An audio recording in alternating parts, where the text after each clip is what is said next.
At my son Michael's birthday dinner, my daughter-in-law Veronica publicly humiliated me, boasting about her exclusive trip and silencing my grandson for even speaking to me.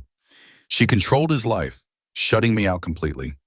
I simply smiled, making a silent promise. But then the hotel manager appeared, shattering her carefully crafted image and exposing my secret with a penthouse key. Prepare yourselves, because this is just the beginning. Please like, share, and let us know where you are listening from. The chandeliers of the Grand Harbor Hotel glittered like frozen tears above the hushed opulence of the private dining room. Yet I, Eleanor Vance, felt anything but elegant. My son Michael's 35th birthday dinner, meant to be a joyous occasion, had quickly devolved into another demonstration of my daughter-in-law Veronica's carefully curated contempt for me. I was relegated to the far end of the long, polished mahogany table, squeezed uncomfortably between my 7-year-old grandson Liam and an empty chair, a symbol of my peripheral existence in their lives. From my isolated vantage point, I watched Veronica hold court at the opposite end, radiant in a shimmering emerald designer dress that cost more than my car. Her laughter, slightly too loud, punctuated her elaborate tales of a recent European trip, a grand tour through Italy and France. Each lavish detail, the private tours, the Michelin-starred dinners, the quaint boutiques, felt like a personal affront. It was a trip I hadn't been invited to, of course, despite having raised Michael alone after his father passed when he was just a toddler, sacrificing my own dreams to ensure his success. Her newly adopted, vaguely European accent grated on my ears as she recounted Michael's romantic gestures, each anecdote a subtle, practiced jab designed to underscore my absence from their glamorous world. Liam, bless his innocent heart, finally broke the spell of Veronica's monologue, his small voice piping up next to me. "Grandma Eleanor," he whispered, tugging gently on my sleeve. "Do you play any sports?" His eyes, bright and curious, reminded me so much of Michael at that age. Before I could even open my mouth, Veronica's sharp voice cut across the table, slicing through the polite chatter. "Liam, sit up straight and eat your vegetables, and don't bother your grandmother with the silly questions." Her tone was ice, instantly wilting his enthusiasm. I could feel her eyes, cold and assessing, on me. I knew why she did it. She controlled Liam's every waking moment, meticulously crafting his schedule to exclude any spontaneous time with me, painting me as an unproductive distraction. Ignoring Veronica's blatant glare, I leaned closer to Liam, my voice a soft murmur. "Yes, honey, I used to play a lot of tennis. Maybe someday, if you'd like, I could teach you a few things." A small smile touched his lips, a fleeting victory against Veronica's tyranny. As the main courses arrived, the disparity in our perceived stations became even clearer. Platters of glistening lobster and succulent filet mignon were distributed around the table to Veronica's family and friends. For me, a modest chicken dish was placed before me, pale and unadorned. It was a calculated insult, a clear statement of my diminished status in their eyes, a meal fit for someone who didn't appreciate quality, as Veronica often put it. Later, Veronica's sister Chloe, a simpering echo of Veronica herself, gushed about the Grand Harbor's exquisite ambience. "This place is just divine, Veronica. How do you always manage to find such perfect spots?" Veronica preened, her chin lifting slightly. "Oh, it's nothing, Chloe. Just a matter of knowing the right people, darling.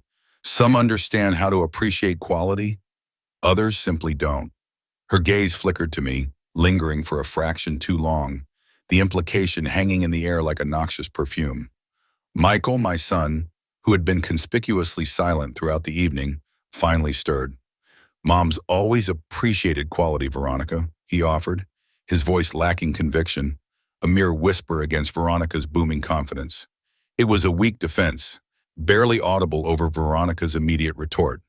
She launched into a fresh tirade, her eyes blazing with an almost manic intensity.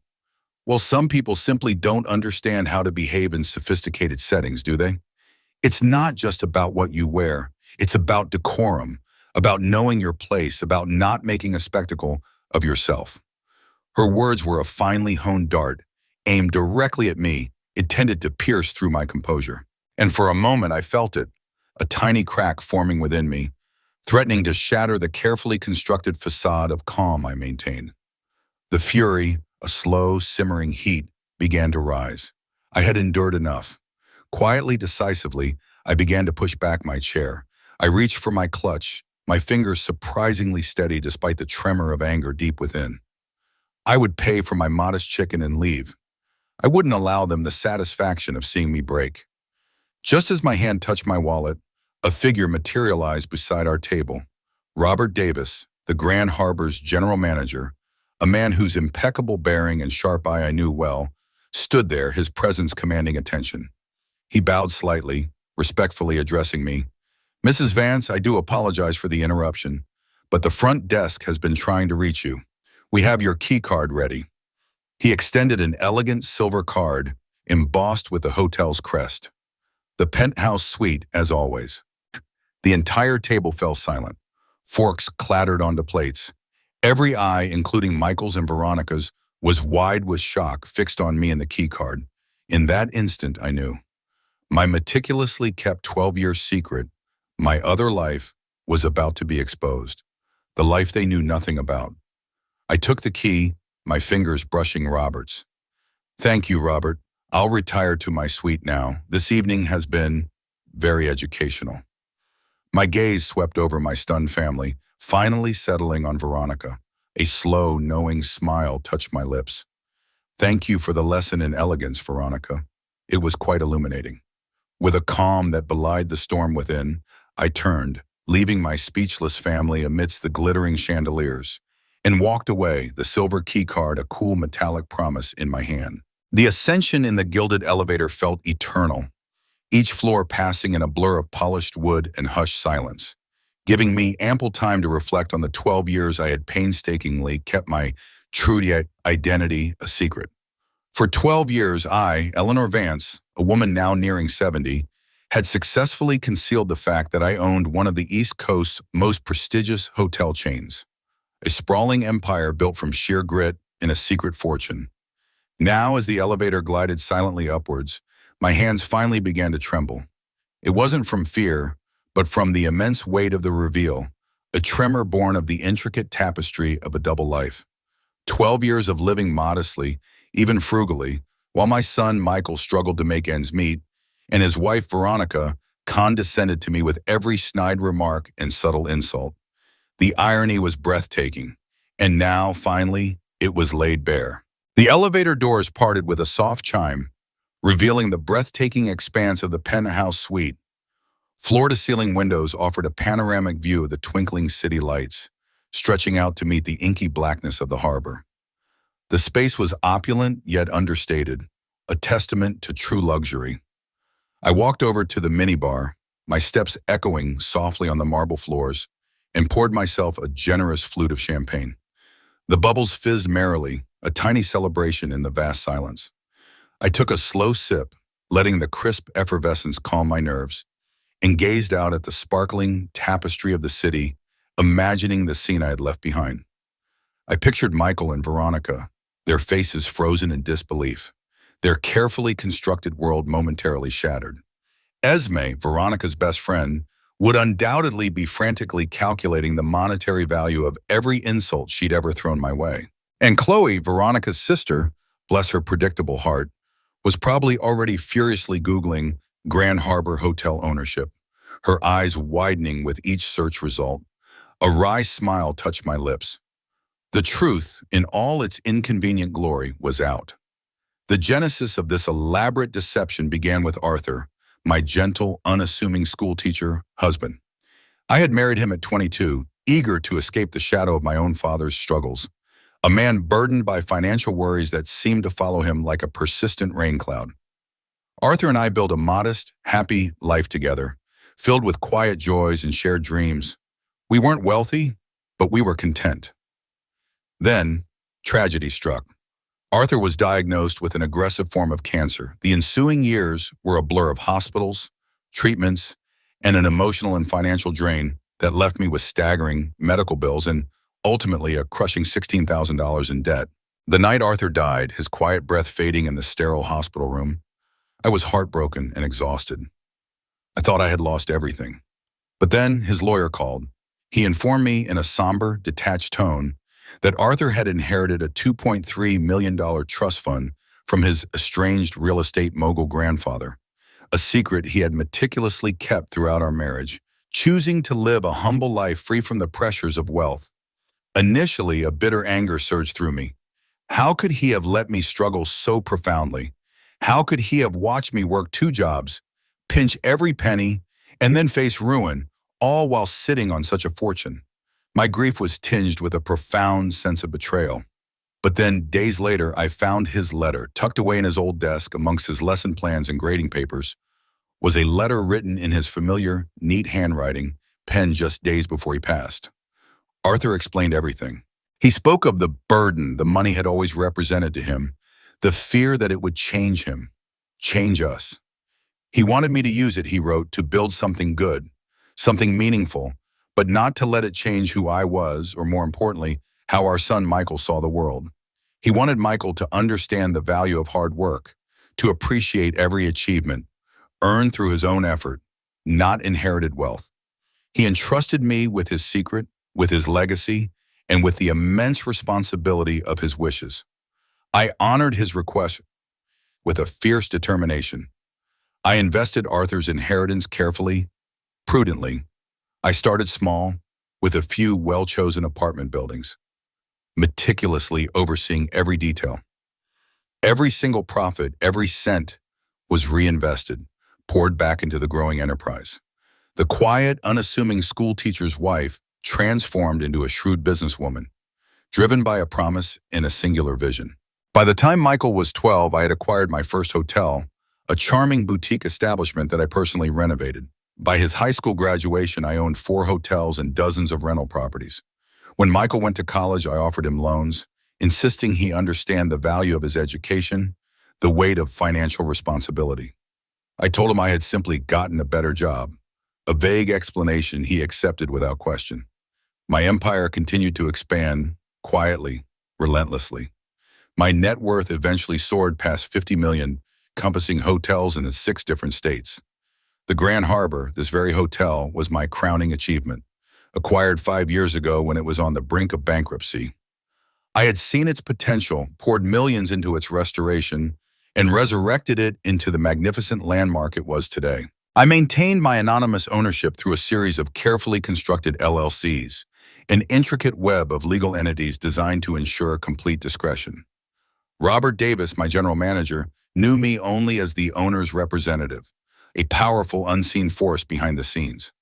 No one, not even my closest family, suspected the true extent of my wealth or my direct involvement. But tonight, that carefully constructed veil had finally been lifted. Tonight, for the first time in 12 years, I had allowed my real identity to be revealed. The long-held secret was exposed, not through my deliberate action, but through the perfect storm of Veronica's cruelty and Robert's unwitting timing. And I had a feeling as I looked out at the city that this was just the beginning. I took another long, slow sip of champagne, letting the effervescence prickle pleasantly on my tongue. The city lights outside the penthouse suite windows shimmered, reflecting in the crystal flute. The calm was deceptive, a quiet before the storm. I glanced at my phone. The screen glowed with an alarming number of notifications. 17 missed calls from Michael, 12 from Veronica, 3 from Chloe. My family, now unraveled, was finally attempting to bridge the chasm of their own making. Michael's frantic texts were a chaotic mix of disbelief and demand. "Mom, what the hell is going on? Call me back right now. Are you actually the owner of this hotel?" His words, usually so composed, were now riddled with a barely contained panic. Veronica's messages, on the other hand, were a masterclass in manipulation, a swift pivot from feigned concern to calculating avarice. "Eleanor, darling, I can't believe it. We need to talk. This changes everything." Her words dripped with a false sweetness that I recognized instantly. She believed she had stumbled upon a new, more lucrative version of me. I nearly laughed aloud.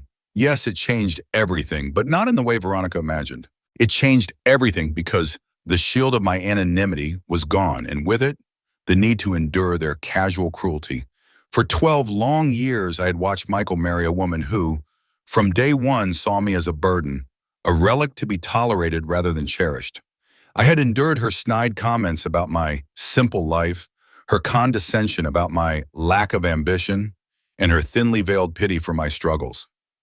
I had bitten my tongue when I was pointedly excluded from family gatherings, dismissed as being too tired or simply not quite the right fit. I had swallowed my hurt when Veronica meticulously scheduled Liam's activities to create an impenetrable wall around him, ensuring my visits were always inconvenient, always brief, always supervised. I had rationalized my silence, convinced myself I was protecting Michael's happiness, ensuring Liam grew up with a strong moral compass, unburdened by inherited wealth. I believed I was teaching them values, allowing them to forge their own paths, untainted by the seductive lure of easy money. But standing here in the pinnacle of my own creation, I finally saw the truth with searing clarity. I hadn't been protecting them. I had been enabling them. By hiding my success, I had inadvertently allowed Veronica to feel superior, to treat me with disdain, secure in her belief that I was dependent on their charity, a quaint, struggling old woman in need of their largesse.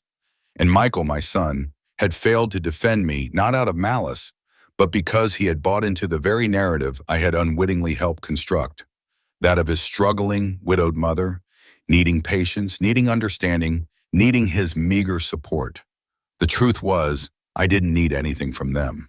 I had immense resources, a vast network of connections, and options they couldn't even begin to fathom. The question now was no longer if I would act, but what I would do. The script had flipped, and I was holding all the cards. My phone chimed again, vibrating insistently on the glass table. It was Michael for the 18th time. I took a deep breath, composed myself, and answered, my voice calm, even-keeled. Michael, I said, looking out at the vast expanse of the harbor, every inch of which I owned, directly or indirectly. Mom, where are you? What's going on? Are you okay? His voice was a frantic jumble of questions, laced with a panic I had never heard from him before. I'm exactly where I belong, I replied, my gaze sweeping over the gleaming skyscrapers that pierced the night sky. In my hotel, in my suite. A stunned silence stretched between us, punctuated only by the distant hum of the city. Then Michael stammered, his usual confidence utterly shattered. Your hotel? Mom, how long has this been going on? A long time, Michael, I said, my voice softening slightly, though a steely resolve remained. Longer than you've been married, certainly. But why? Why didn't you ever tell me? The pain in his voice was palpable, a genuine hurt that finally cut through the layers of my own carefully constructed detachment. I paused, choosing my words carefully. I wanted you to build your life on your own merit, Michael. I wanted you to be successful because of your hard work, your honesty, your own efforts, not because you had a safety net or because you were riding on someone else's coattails. I wanted you to value what you earn, to understand the true worth of a dollar, the way your father and I did. Another silence, heavier this time, as the implications settled over him. I could almost hear the gears turning in his mind, the sudden painful realization of all the years, all the slights, all the condescension. When he spoke again, his voice was smaller, tinged with a dawning horror. She's been awful to you, hasn't she? All this time she thought you were poor. The accusation hung in the air, a stark revelation of his wife's true character, stripped bare of any pretense. Yes, Michael, I confirmed, my voice unwavering, confirming his grim realization about Veronica. She's been awful. And tonight her behavior revealed everything about her character, didn't it?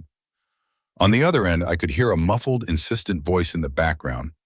Veronica, no doubt, demanding he put the call on speaker. Michael's voice returned, strained. Mom, please, don't make any hasty decisions. Veronica, she's just shocked. We all are. You sprang this on us. I allowed myself a small, knowing smile, gazing out at the magnificent city. Hasty decisions? My decisions were anything but. I'd had 12 years to think, to observe, to plan. And this evening, Veronica's performance, her blatant cruelty, had merely brought everything into sharp, undeniable focus. It means your wife was right about one thing, Michael, I said, finishing my champagne with a decisive flourish. I really don't belong at that table. I belong somewhere much better. And with that, I ended the call, leaving him to contend with Veronica and the wreckage of their carefully constructed reality. The morning light, soft and diffused, filtered through the penthouse windows, painting the luxurious suite in hues of gold. I woke, not to the usual gentle awakening, but to a rush of memory. The dinner, Veronica's sneering face, Robert Davis's respectful bow, the silver key, the shattering of my meticulously guarded secret. It all flooded back, sharp and vivid. I reached for my phone. 43 missed calls. My heart didn't race. It simply observed. Michael's messages were a torrent of confusion and accusation.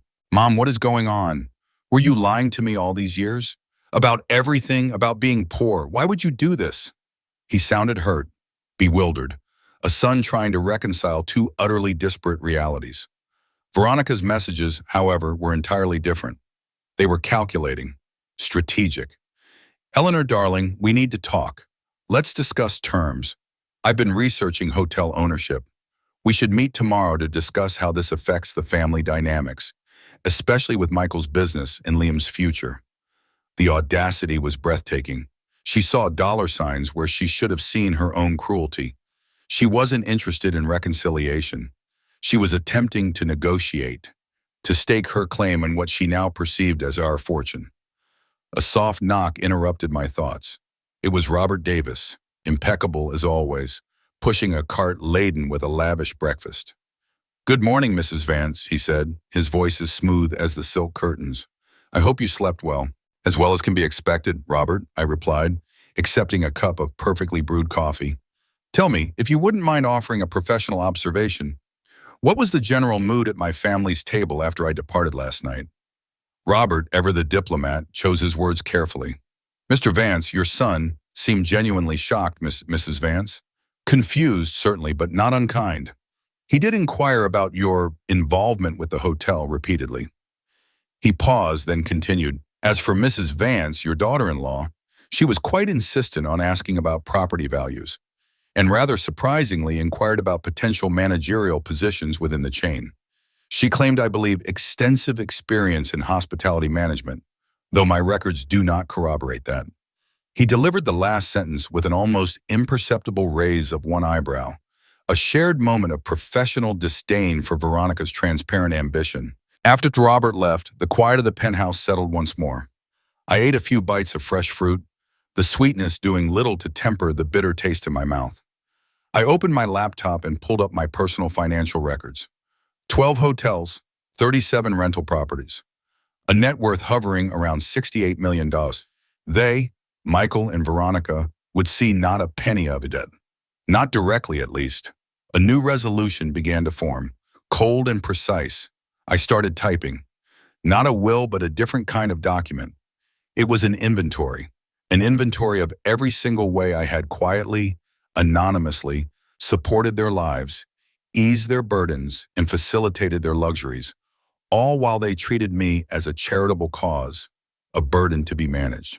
There was Michael's mortgage, the one he thought he had secured through a great deal with a small, independent lender. I owned that note, tucked away in an LLC, charging them a modest 5% interest rate. There was Veronica's sleek, expensive BMW lease, the one she flaunted with such pride. I had secretly funded a fleet agreement with the dealership through another of my companies, ensuring she drove the latest model at a preferential rate. Liam's private school tuition, which Veronica bragged about as a testament to their commitment to excellence, was paid for by an educational foundation I had established years ago.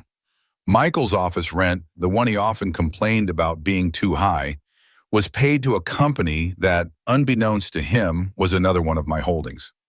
I had specifically instructed my property managers to offer him below-market rates, ensuring his nascent architectural firm could thrive.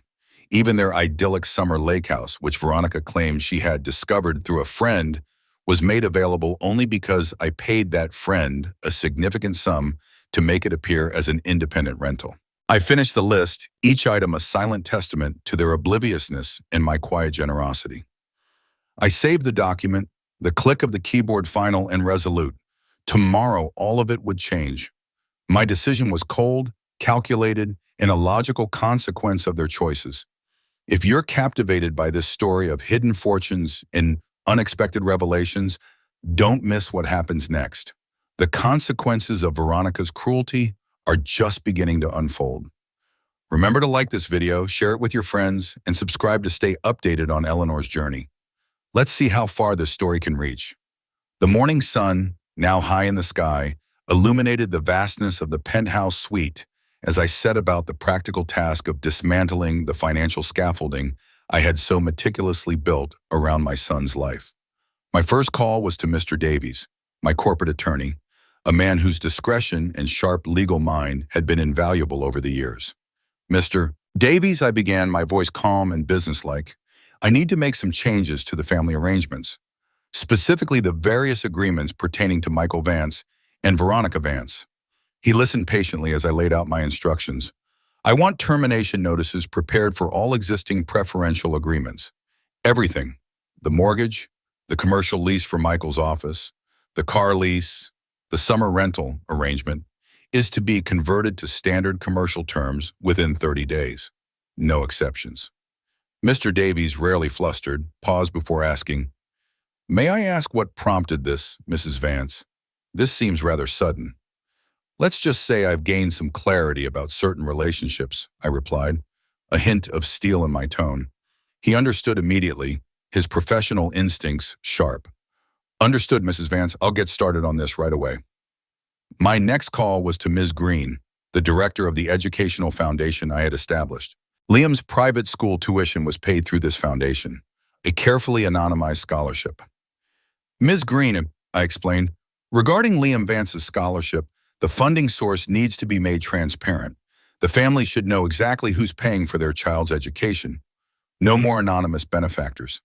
Ms. Green, a kind woman who genuinely cared for the children under her foundation's wing, sounded concerned. "Mrs. Vance, this will be quite a shock to them, I imagine." "I imagine it will," I agreed quietly, the irony not lost on me. For years, they had flaunted Liam's elite schooling, never once questioning how a struggling architect and his trophy wife could afford it. My final call of the morning was to Ms. Miller, who managed my extensive portfolio of residential properties, including the one Michael and Veronica called home. "Mrs. Miller," I began, "the mortgage note for the property at 14 Elmwood Lane needs to be converted to a standard, market-rate mortgage agreement, effective within 30 days. All preferential terms are to be revoked." Ms. Miller, always direct, warned me, "Mrs. Vance, with current market rates, their monthly payments will more than double. From 1,000, they'd be looking at closer to 3,800 a month." "I understand, Ms. Miller," I affirmed. "Sometimes people need to learn to sail without training wheels. Please proceed." By noon, the wheels were in motion. The intricate, invisible safety net I had woven around Michael and Veronica's lives was being systematically unraveled. Within a month, their comfortable, seemingly effortless lifestyle would be revealed as the illusion it was. Michael's mortgage payment, which he'd considered a bargain, would jump from $800 to $3,800. The rent for his architectural office, which he often grumbled about, would triple. Veronica's sleek BMW, her emblem of sophistication, would no longer be on a deeply discounted lease, forcing her to face market rates or a significant downgrade. And the charming summer lake house, their annual retreat, would simply no longer be available. They would survive, of course. They weren't destitute, but they would have to make choices, set priorities, and learn the real cost of their aspirational lifestyle. This wasn't anger driving me. It was a cold, calculated consequence of their choices, delivered with surgical precision. They had built their world on a foundation of perceived superiority and casual disregard for me. Now, that foundation was crumbling. As the afternoon sun streamed into the penthouse, casting long shadows across the plush carpets, my phone rang again. It was Michael. I answered, a sense of weary anticipation settling over me. "Mom," he began immediately, his voice thick with what sounded like forced remorse. "I'm so sorry. Veronica, she feels terrible. She really wants to apologize." I raised an eyebrow, even though he couldn't see it. "Does she, Michael? Or does she want to discuss how this new information about my financial prospects affects her own? He stumbled over his words, attempting a clumsy defense. No, Mom, really, she's just surprised. And I'm sorry too. We've been, we've been difficult, haven't we? We don't have issues, sweetheart, I stated, my voice devoid of emotion. We have incompatible values. The words hung in the air, undeniable and stark. I took a breath, letting the silence punctuate my resolve. Michael, I love you. You are my son, and nothing will ever change that. My voice softened, but the underlying firmness remained. But love doesn't mean accepting disrespect, and it certainly doesn't mean funding people who think money matters more than kindness, or integrity, or family. I paused, allowing my words to sink in. I'm giving you and Veronica the chance to stand on your own, Michael, to build a life that truly reflects your own efforts without any hidden assistance. It's time. That evening, I did something I hadn't done in 12 years. I descended from my penthouse suite and dined openly in the Grand Harbor's main restaurant. I wore a new designer dress, a subtle charcoal gray that exuded quiet confidence. A garment that didn't scream for attention, but commanded it. No longer was I hiding, no longer pretending to be less than I was. The staff, from Robert Davis to the youngest busboy, treated me with an almost reverential respect. Other guests, many of whom were clearly regulars or well-heeled visitors, offered polite nods of acknowledgement. For the first time in over a decade, I was living as Arthur had wanted me to be, a woman who used her resources wisely, valued character above all else, and adamantly refused to be diminished by anyone. 3 weeks later, the consequences of my decisions began to ripple through Michael and Veronica's carefully constructed world. I was on the Pennant House terrace, meticulously tending to my small, vibrant herb garden, the scent of rosemary and basil, a calming balm, when Michael's call came through. His voice was strained, thick with exhaustion and bewilderment. Mom, he began, without preamble. What did you do? Do about what, Michael? I asked, pruning a stray mint leaf. Our mortgage. It tripled overnight. The bank said the loan was transferred and the new terms are astronomical. How did this happen? I sighed, a long, weary sound. Michael, do you recall me telling you to always read your paperwork, especially when it pertains to the largest financial investment of your life? I paused, letting the implication hang in the air. Most people can't afford houses they can't actually pay for, dear. He ignored my gentle chiding, his voice rising in exasperation. And my office rent, it tripled. And Veronica's car lease, it jumped from $300 to $800 a month. You did this, didn't you? All of it. You've been subsidizing our entire life. The realization hit him with the force of a physical blow. I've been making it possible for you to live beyond your means without realizing it. Yes, I clarified, my voice calm, factual. But why, Mom? Why would you do this? His voice cracked, thick with emotion, a mix of hurt and anger. Because I wanted you to learn to stand on your own, Michael, I explained patiently, though my patience was wearing thin. Because handouts don't build character. They build a false sense of entitlement and a skewed perception of reality. But you watched me stress for years, he cried, a sob catching in his throat. You let me worry about finances, about making ends meet, when you could have helped. You made everything harder. Did I, Michael? I countered, my voice sharper now. Or did I allow you the dignity of striving, of building something for yourself, while you and Veronica constantly disparaged my own financial situation? How many times did Veronica roll her eyes when I spoke of a bargain or a carefully saved penny? How many times was I excluded from your glamorous events because I wasn't fitting in? A tense silence followed. Then, in a small, defeated voice, he admitted, she meant those things. She always did. Exactly, I affirmed. You both thought you were better than me. You thought you were more sophisticated, more successful. The very money I was discreetly giving you allowed you to feel superior to the woman who was actually funding your lifestyle. It was a vicious circle, wasn't it? He revealed that Veronica was home, crying, frantically calling friends and legal consultants, trying to challenge the changes, only to be repeatedly told that everything I had done was perfectly legal. There were no loopholes, no unfair terms, just the simple removal of my hidden subsidies. Then, his voice dropped to a barely audible whisper. Mom, we might lose the house. Then you downsize, Michael, I suggested calmly, picking another sprig of basil. You trade the BMW for something more affordable. Liam is an intelligent boy. He'll do perfectly well in public school. He'll learn valuable lessons about adaptability and resilience. You want us to give up everything, he accused, his voice rising in desperation.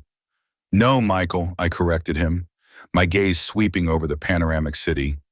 I want you to have what you can actually afford, what you've earned. Nothing more, nothing less. It's time you learn the difference. That evening, as dusk settled over the city and the first stars began to pierce the darkening sky, an unexpected knock came at the door of my penthouse suite. When I opened it, I found Liam, my grandson, standing there, his small hand clasped tightly in the hand of Mrs. Jenkins, his babysitter. His eyes, usually so bright, were clouded with worry. Grandma Eleanor, he said, his voice barely above a whisper, I asked Mrs. Jenkins to bring me here. Mommy and Daddy are fighting again, really loudly, and I thought you might be soon. My heart clenched, a sharp, painful squeeze at Liam's innocent worry. His small face, usually alight with childish glee, was etched with a concern far too mature for his 7 years. Oh, sweetheart, I murmured, bending down to hug him tightly. Grandma isn't sad, just thinking. I ruffled his hair. Come on up, I'll show you my new home. The elevator ride to the penthouse was a welcome distraction. Liam, his initial apprehension replaced by natural curiosity, peppered me with questions about living in a hotel. Do you get room service every day? Can you swim whenever you want? Is there a secret passage? His bright-eyed wonder was a soothing balm after the adult complexities of the past few weeks. Stepping into the vast penthouse suite, Liam's eyes grew wide as saucers, instantly drawn to the panoramic view. He ran to the window, pressing his nose against the glass. Grandma, you can see everything from up here, he exclaimed, pointing excitedly at the distant lights of the city. After his initial awe subsided, he turned back to me, his small face serious again. Are you mad at Mom and Dad? I chose my words carefully, kneeling to be at his eye level. I'm disappointed, Liam. Sometimes grown-ups make choices that hurt people they love, even when they don't mean to. And sometimes those choices have consequences. He nodded slowly, processing my words. Then he relayed something Veronica had evidently told him. Mom says you're really rich now, that you own this whole hotel. I smiled sadly. Sometimes adults keep secrets because they were trying to protect the people they love. I thought if your parents didn't know I had money, they would love me just for being me, your grandma. Liam looked at me, his gaze clear and direct, a profound wisdom in his young eyes. That's silly, Grandma. I love you because you're my grandma. Money doesn't matter. His simple, undeniable truth struck me deeply. It was a truth I had known all along, yet one I had allowed Veronica's superficiality to overshadow. You're absolutely right, sweetheart, I whispered, pulling him into another hug. Money doesn't matter nearly as much as people think it does. When Mrs. Jenkins returned later that evening to collect Liam, he gave me another tight hug. As she led him towards the elevator, he turned back, his voice a soft, heartfelt whisper. I hope you come home soon, Grandma. The house feels weird without you visiting. His words twisted a fresh knot in my chest, a reminder of the innocent collateral damage in my battle with Veronica. That night, I made one final call to Mr. Davies. I need to add a new provision to my will, I informed him. A separate trust, specifically for Liam, for his education, his security, his future. I then laid out the conditions with meticulous detail. The trust would be substantial, but completely inaccessible until Liam reached the age of 30. Furthermore, I stipulated that if his parents, Michael or Veronica, ever attempted to access, borrow against, or manipulate the funds in any way, the entire trust would be immediately dissolved and redirected to a specified charity. Sometimes, I explained to a silent Mr. Davies, the most loving thing you can do is protect people from their own worst impulses. 6 months later, life had settled into a new, purposeful rhythm. I had fully embraced my identity as Eleanor Vance, hotelier and businesswoman. No longer hiding, I actively managed my growing empire, attending board meetings, overseeing new acquisitions, and engaging with my general managers. The work, once a secret endeavor, was now a source of immense satisfaction and challenge. Beyond my business, I sought to channel Arthur's enduring spirit of generosity. I began volunteering at a local women's shelter, dedicating my time and resources to helping others rebuild their lives. There, amidst the quiet courage of the women I met, I found a deep, resonant satisfaction, a stark contrast to the shallow pretenses of Veronica's world. It was a constant reminder of Arthur's values, of what truly mattered. One afternoon, while volunteering at the shelter, a young woman named Sarah approached me. She was radiant, her face alight with hope. "Mrs. Vance," she said, "I just wanted to thank you. Michael Vance, the architect you put me in touch with, he helped me with all my tax documents for free. He said his mother always taught him that successful people have an obligation to help others, to give back." My heart clenched with a fierce, quiet pride. Michael was listening. He was learning. As I drove home that evening, passing through Michael's old neighborhood, I noticed a for sale sign planted firmly in the front yard of his once grand house. The sleek BMW that Veronica had flaunted was nowhere in sight. Just as I registered the site, my phone rang. It was Michael. I answered Michael's call immediately, my hand instinctively tightening around the phone. His voice was different, I noted, older somehow, worn down by months of struggle in a newfound humility. The bravado, the undertone of entitlement, was gone. "Mom," he began, his voice raspy, I just wanted to talk. There's a lot I need to say." He paused, taking a shaky breath. "I've been angry and ashamed. But now I understand some things I didn't before." "And what might those be, Michael?" I asked, keeping my voice carefully neutral, though my heart was pounding a quiet rhythm against my ribs. "We lost the house," he admitted, the words heavy with resignation. "We're renting a small, two-bedroom apartment now. Liam has to share a room with us." My heart ached for Liam, for the disruption to his young life, but I kept my voice steady, betraying none of my inner turmoil. Michael continued, "He's adjusting better than Veronica or I are, actually. Thinks sleeping on an air mattress is an adventure." Then came the difficult admission, the one I had anticipated but still dreaded hearing. "Veronica, Mom, we're getting divorced." A wave of sorrow washed over me, a quiet grief for the failure of his marriage, for the hopes that had once accompanied their union. "When the money disappeared," Michael explained, "everything changed. I saw her true self, and she saw mine. She wanted me to fight you, Mom, to sue you, to get what she thought we were owed. But I refused. I told her that you didn't owe us anything, that everything we had was because of you, and it was a gift, not an obligation." He recounted Veronica's furious reaction. "She said I was choosing you over her. She called me weak, said it was all your fault for not being honest about your wealth. But I told her the truth, Mom. I told her that I had failed to protect you time and time again, and that you had finally protected yourself." He spoke of their new, simpler life with a surprising clarity. He was taking on extra clients, working longer hours, but finding a new satisfaction in honest work. Liam was in public school, thriving. The sleek BMW had been traded for a used Honda Civic. "I know exactly what I can afford now," he said, a note of quiet pride in his voice. "And it feels real. Hard, but real." The transformation in his voice, in his perspective, was profound. Then hesitantly, a flicker of the old Michael, the one I remembered from his childhood, shone through. Would you like to see Liam? He talks about you all the time. I've missed you too, Mom." My throat tightened with emotion, a lump forming that made it difficult to speak. "Yes, Michael," I managed, my voice a little hoarse. "I would love to see Liam, but understand this, I won't be hiding who I am anymore. Not from him, not from you." "I wouldn't want you to," he replied, his voice firm, resolute. "I'm proud of what you've built, Mom. Truly proud." Oh. 2 days later, Michael brought Liam to the Grand Harbor for lunch. Liam, spotting me in the lobby, launched himself into my arm, his small body a comforting weight. "Grandma, I missed you so much," he exclaimed, his face bright with unreserved affection. We ate lunch on the penthouse terrace, The city spread out beneath us like a vibrant tapestry.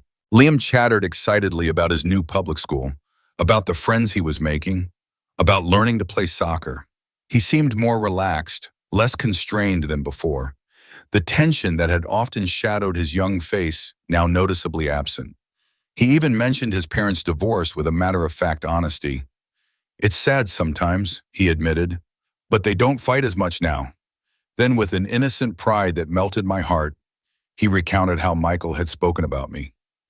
"Daddy told me you're really good at business, Grandma, and that you own lots of hotels. He even told me about Grandpa Arthur and how he wanted you to build something good." Michael, sitting across from us, gave me a small, shy smile. As the day drew to a close and Michael prepared to take Liam home, Liam wrapped his arms around me for a final hug. "Will you come visit our apartment sometime, Grandma?" he asked, his eyes wide. "It's not as fancy as this place, but we have good snacks."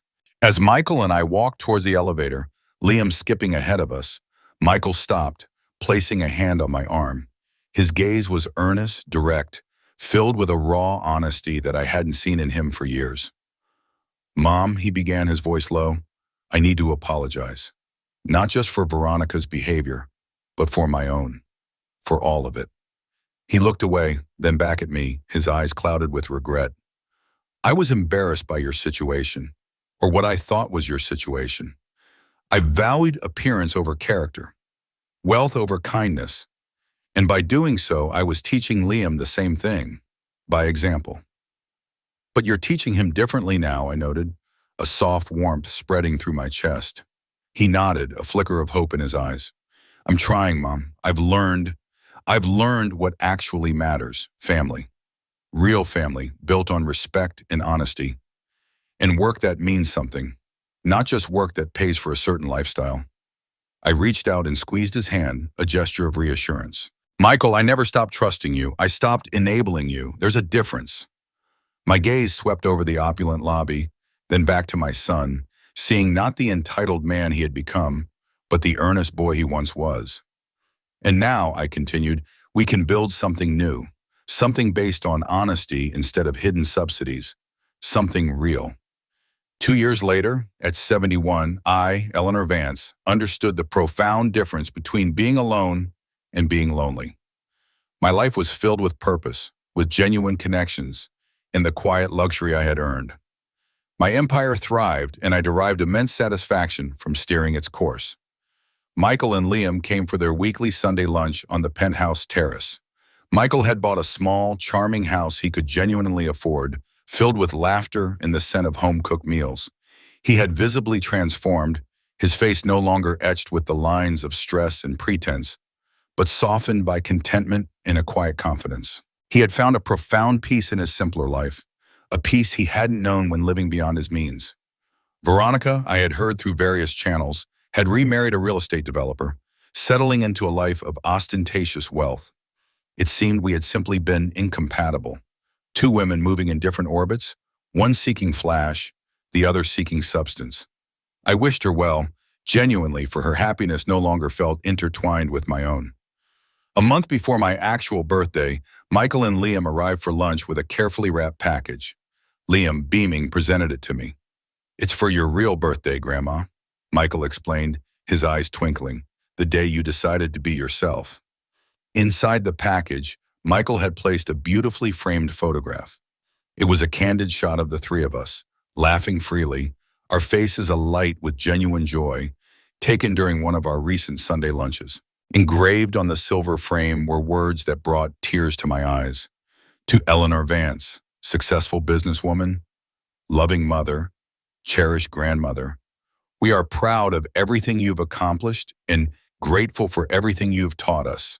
Love, Michael and Liam." Liam's gift was a small, hand-stitched cloth book, lovingly crafted. Titled The Story of Grandma Eleanor, it depicted in colorful, childlike drawings snippets of my life: a woman with a tennis racket, a hotel with many windows, a strong matriarch smiling. It culminated with a drawing of me holding hands with Michael and Liam, surrounded by hearts, in a simple, powerful message. Grandma Eleanor learned that being rich means having people who love you just because you're you. Over lunch, as the sun warmed our faces, Michael confessed, "I'll be honest, Mom. When all this started, I thought you were being cruel. I truly did. But now I understand. You were being kind. Kinder than anyone had ever been to us, in the only way that would actually help us." He admitted the anger he'd felt at me, at himself, at Veronica. "I realized I had failed to protect you from my wife's cruelty. I failed to recognize your sacrifices. I was so caught up in the illusion of our lives that I couldn't see the reality of yours. I acknowledge the pain, the difficult lessons. It wasn't easy, Mike Gill, but I never regretted standing up for myself. Because look where it led us. Look at Liam's happiness, your honest growth." He nodded, a profound understanding in his eyes. "We would have kept taking advantage of your generosity, Mom, while convincing ourselves we deserved it. We never would have learned." He squeezed my hand across the table. "The hardship wasn't punishment, sweetheart. It was education." Then Michael shared his new vision. "I've decided to offer free financial planning services to families like ours used to be. Families who are living beyond their means, caught in that trap. I want to help them see the truth before it's too late. Would you, would you be willing to help me with advice, with your perspective?" My heart swelled with a pride so profound it almost hurt. This was it. This was Arthur's legacy, truly realized. Not just in the hotels, but in the heart of my son, teaching others the value of honesty, of true worth, of earned success. I was finally free, surrounded by love and purpose, my secret finally not a burden, but a foundation for something truly good.